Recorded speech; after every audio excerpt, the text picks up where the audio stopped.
On January 19, 2026, the Sun decided to throw a massive cosmic punch at Earth. It wasn't just a small flare, it was an X1 9 class explosion, the strongest solar radiation storm we've seen in over 2 decades. While thousands were looking up at the sky in awe, scientists were looking at their screens in panic.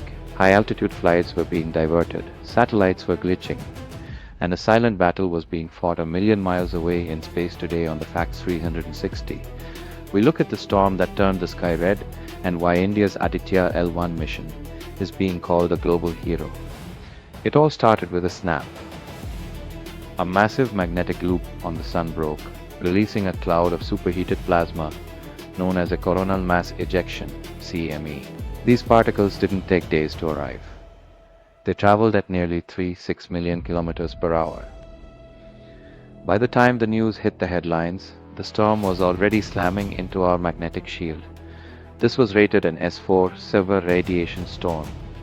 The last time we saw something this powerful was the famous Halloween storms of 2003. The impact was a tale of two words: the beauty. Because the storm was so strong, the northern lights, usually hidden in the Arctic, were seen as far south as northern California, Italy, and the Netherlands. The chaos. High above us, it was a different story. Airline pilots flying over the North Pole had to suddenly reroute to lower latitudes to protect passengers and crew from increased radiation. Satellites, the ones that give you GPS and internet, bore the brunt. Their sensors were blinded by the high-energy protons, causing data dropouts worldwide. But here is the part the world is talking about: India's Aditya L1. Positioned 5 million kilometers away at the Lagrange Point 1, Aditya L1 had a front row seat to the explosion. While Earth was ringing like a bell, ISRO's instruments were decoding the storm structure in real time. Aditya L1 joined forces with NASA and ESA satellites to map a massive magnetic reconnection inside the storm, a region 100 times the size of Earth. This data allowed operators to put satellites into safe mode before they were permanently fried.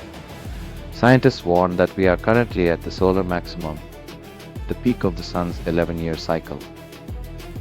This S4 storm was just the beginning. As our world becomes more dependent on space tech, missions like Aditya L1 are no longer just scientific experiments, they are our early warning systems. Did you see the auroras in your city? Or did your GPS act a bit weird this week? Let us know in the comments. Don't forget to subscribe to the Factz 360 for your daily dose of the universe. Stay curious, stay informed.